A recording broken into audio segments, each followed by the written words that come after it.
أعوذ بالله من الشيطان الرجيم. بسم الله الرحمن الرحيم. والصلاة والسلام على أشرف الأنبياء والمرسلين حبيب قلوبنا أبي القاسم المصطفى محمد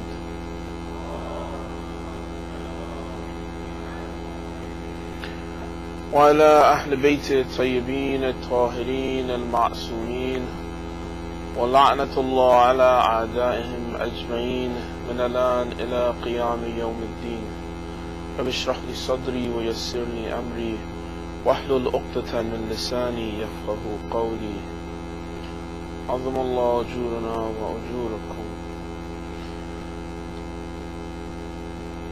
I wanted to continue part of the important discussion about dua and how to supplicate, when to supplicate, what du'as are the best du'as to make, when to do them.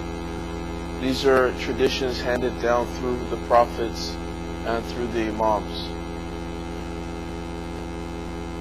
But before I begin this topic, or continue it rather, I have to mention about some of the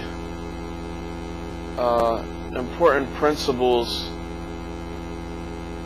of Islam, one of them being to uphold justice and to enjoin what's right.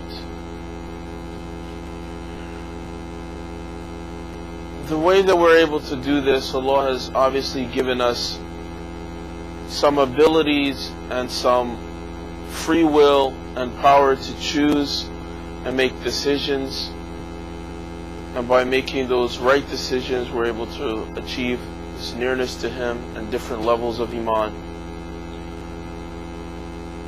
About how this is in regards to Karbala, there is sometimes discussion about Imam Hossein and whether or not in his quest to enjoin good or forbid the vices, because Yazid was an evil and oppressive tyrant going against Islam, that he had a duty on one hand, and on the other hand, it says many people warned him that what would happen and what would the consequence be. Even far before he reached anywhere near Kufa or Karbala, far before he reached anywhere near that area, when he was even still in Medina, people had informed him about this. Keep that in mind for one moment while we discuss one of the big issues that is a prevalent problem amongst people who say in gatherings about Imam Hussein things that are said. Shaheed Mutahari, he talks about this in his books, about those people who do tahrif and who change up the story for various reasons.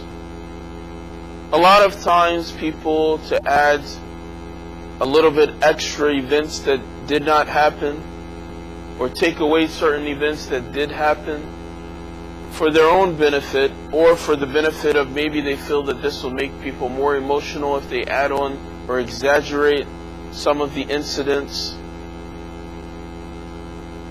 And even today, this is something that many of the ulama have spoken against, that if you speak about the incident of Karbala and about Imam Hussein, that you should not exaggerate, especially on the minbar. Now there's two kinds of exaggeration.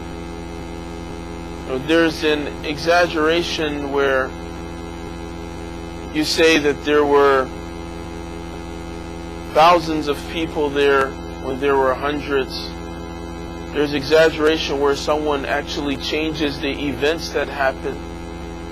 Exaggeration in itself, when it talks about, for example, in fiqh about lying, and there's a book about the sins of the tongue, exaggeration by itself is not something that's negative or not something that's a sin, but it can become one. It depends on how that's used. If it takes me, if I'm waiting for a long time and I say, well, I'm waiting for hours, it's an exaggeration. That's understood. If I go and I do something else and I add that I was waiting and then someone beat me up and then this happened or this incident and things that didn't ever happen. Now this is an exaggeration that's not acceptable. This is something that's going to be considered falsehood. And the same goes with how the story is depicted about Imam Hussein. How he was martyred. How other people, his companions, the Ahlul Bayt, how they were martyred, how they fought. Shaheed Mutahari talks about being at a majlis for Imam Hussein, and the person who was doing the Roda or the Noha about Imam Hussein, he began to add so many extra events that never took place. He said in no history book there's no account of some of these incidents which he was mentioning. But he was elaborating in such a way that he thought would make people more sad, or he thought that it would make the story more interesting. But these are things that are extremely wrong.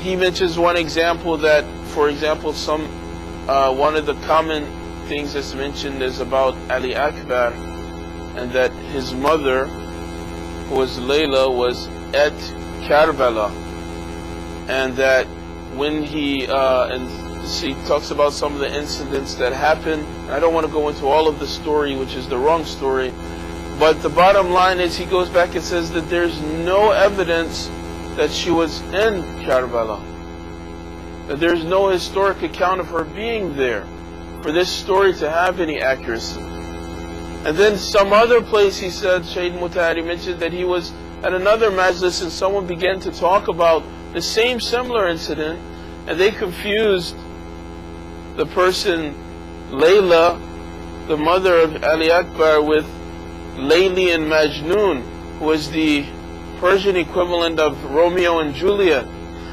And so they have this whole other story that they're making up to enhance, or what they think they're doing is enhancing this story about what happened.